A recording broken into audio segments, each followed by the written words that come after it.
Прывітанне, з вами Михаил Волчак. Гэта серыя лекцый «Практычная сацыятэхніка». Тут я размаўляю пра супольнасці, розныя з'явы, якія адбываюцца ўнутры супольнасцяў. Карацей, супольнасць – гэта жывы арганізм і як ён развіваецца. Вось, сёння у нас будзе цікавая тэма. Мы паговорым пра сувязі. А насамрэч тэма фундаментальная, таму што супольнасці без сувязяў паміж удзельнікамі не існуюць. Ось, і якія ж сувязі там бываюць у гэтай супольнасці? Іх насамрэч я выдзяляю две асноўныя. Ёсць сувязі моцныя і ёсць сувязі слабыя. Гэта не значыць, што моцныя заўсёды хорошо, а слабыя заўсёды кепска. Разглядзім кожнае з іх па асобку і паспрабуем зразумець, дзе іх месца. Да?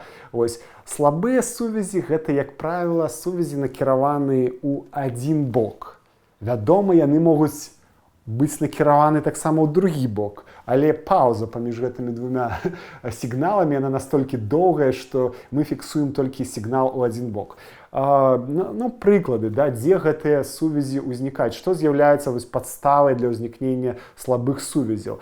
Гэта перш за ўсё мэта. Мэта супольнасці, яна можа быць місіяй ці нейкім стылем жыцця, да, гэта у залежнасці ад той супольнасці, якую мы разглядаем, але я гэта называю мэтай. Да, мэта, калі мы разумеем супольнасць, разумеем, вось гэта супольнасць хоча пабудаваць бібліятэку, да, ці пабудаваць храм, да. Вось вы ведаеце мэту, і у вас узнікаюць сувязі. Але гэтыя сувязі, магчыма, вас нават трохі маральна так вось узбадзёраць, і вы будзеце, я таксама хачу, але яны насамрэч слабыя, да, гэтыя сувязі. Хутка, як там, салома можа хутка згарэць, да, ось. Але мэта застаецца, да, яна вас можа таксама натхняць. Вось.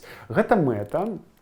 Таксама слабыя сувязі, я ўжо узгадваў у сваёй лекцыі, гэта сувязі, якія тычацца ведаў, да, вось, калі супольнасць перадае веды, напрыклад, ад аднаго пакалення другому пакаленню, падаецца, веды, это же машча, да? А насамрэч гэта таксама слабая сувязь, да? Чаму? Таму што веды засвойваюцца доўга, веды засвойваюцца па-рознаму ў кожнага, веды кладуцца на розныя досведы, да, вось, у тым ліку тых людзей, якія перадавалі гэтыя веды, якія ўспрымалі гэтыя веды.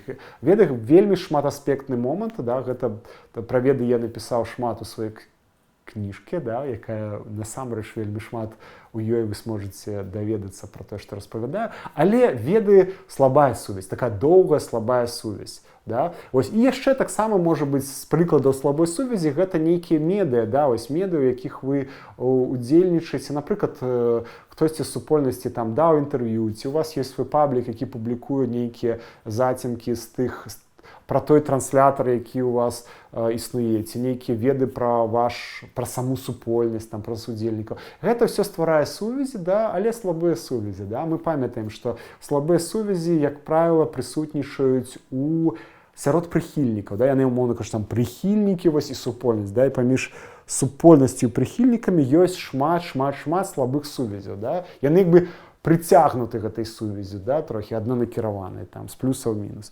Ось. Зараз мы паразмаўляем пра моцныя сувязі. Да? Моцныя сувязі, як вы маглі здагадацца, гэта сувязі накіраваныя ў два бакі. У два бакі, і гэта вельмі важна. Да? Чаму? Таму што хтосьці пасылае сігнал, хтосьці яго прыняў, і пасля зваротны сігнал. І вось на гэтым будуюцца двунакіраваныя сувязі. Гэта моцныя сувязі. Чаму? Таму што яны заўсёды злучаюць мінімум два, а наогул нашмат больш вось гэтых адзінак, удзельнікаў супольнасці. Да? І калі мы кажам пра ядро, там заўсёды двунакіраваныя сувязі. Калі мы кажам пра удзельнікаў, там таксама амаль заўсёды двунакіраваныя сувязі. Вядома, я кажу пра невялікія групы, памятаеце, да, што мы абмяркоўваем не там супольнасці ўсяго свету. Да? Мы абмяркоўваем невялікія калектывы, там, да некалькіх дзесяткаў чалавек, да, у ядры. Да, вось. І гэты вось удзельнікі, яны так ці інакш звязаны гэтымі моцнымі сувязямі.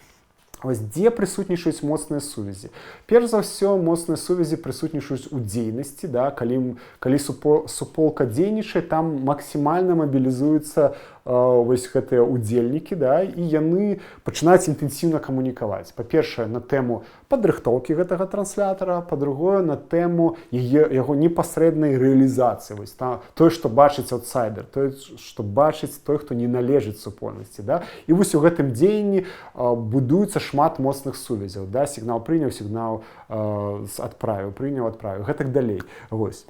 Гэта першае. Другое, каштоўнасці. Каштоўнасці гэта не абстракцыя, да, гэта тое, што людзей як бы вось прымушае заўсёды задаваць пытанні як. Як мы будзем дзейнічаць, як мы арганізуем гэта, як мы створым нейкі аб'ект, і як мы будзем адпачываць. Гэта як заўсёды запрашае да нейкай размовы такой, да, вось інтэлектуальнага працэса, які адбываецца ледзь не ў кожнай супольнасці, нават сярод футбалістаў дваровых каманд. Як мы будзем абараняць, да, браму, што мы будзем рабіць і як мы будзем рабіць, калі мы будзем вось трэніраваць. Ці нам трэба вось гэта пастаянства, напрыклад, да, там пунктуальнасць ці нейкая, напрыклад, каштоўнасць, мэтанакіраванасць. Да? Вось праз гэту мэтанакіраванасць адбываецца камунікацыя футбольнай каманды дваровай. Да? Гэта не прафесіяналы, а вось гэты двор, да, які як бы незаўважны. Вось гэта што датычна каштоўнасцяў. Яшчэ можа развівацца моцная сувязь у руціне культуры. Я гэта казаў ужо, паўтару, што штодзённая камунікацыя ў супольнасці як бы заражае. Да? Вы глядзіце, як паводзіць сябе больш паспяховы, ці больш прадуктыўны, да? Ці больш нейкі вопытны удзельнік, і пачынаеце паўтараць. Вось гэта руціна, пабытовая культура, пабытовая ў супольнасці, і яна таксама стварае моцную сувязь. Бо вы паглядзелі, паўтарылі, іншыя таксама паўтарылі, і такая сінхранізацыя адбываецца. Вось гэта две сувязі. У моцнай сувязі ёсць яшчэ цікавая такая характарыстыка, якая называецца інтэнсіўнасць. Да? Яна паказвае, як часта адбываюцца вось гэтыя сігналы і наколькі часта вось гэтыя канцы, да, вось суб'екты гэтай камунікацыі абменьваюцца чымсьці. Да? Чаму гэта важна ведаць? Таму што частая камунікацыя гэта затрата энергіі, нават калі невялікай, а затрата энергіі прыводзіць да яе зніжэння. І гэта таксама трэба разумець. Да?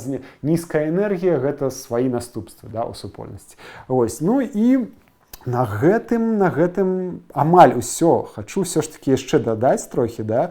У нас ёсць такія этапы, памятаеце, уключаем адразу 10-ю лекцыю, я її заўсёды буду памятаць, таму што гэта лекцыя прысвечаная жыццёвым цыклам супольнасці. Да? І калі вы паглядзіце рост, у нас заўсёды пад'ём, да, энергии. Пасля у нас есть фаза зрелости, гэта такая фаза пікавая, да, як бы ўжо вышэй не ідзе, вось можа неяк вагацца, да, і пасля ідзе старасць, да, гэта спадзенне энергіі. Вось, і вы можаце як бы ўжо працягнуць у сваёй галаве. Калі ў нас ідзе нарошчванне энергіі, да, то мы, вядома, нарошчванне сувязяў ідзе, гэтыя сувязі могуць станавіцца двунакіраванымі, іх максімальная колькасць. Калі мы знаходзімся ў фазе зреласці, колькасць гэтых сувязяў таксама максімальная, хаця ўжо супольнасць можа дзеліцца, да, яна як бы ускладняецца структурна, да, вось, умоўна кажучы, адзінак камунікацыі становіцца шмат. І ўжо на фазе старэння колькасць сувязяў змяншаецца, да, і як бы вы можаце нават заўважыць, калі вы трапіце ў старую супольнасць, што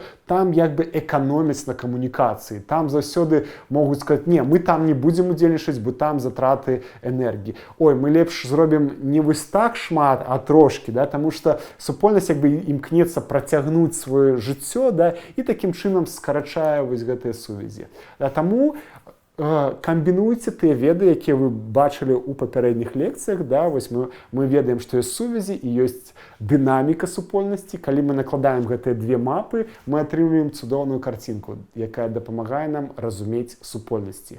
На гэтым усё. Працягнем у наступнай лекцыі.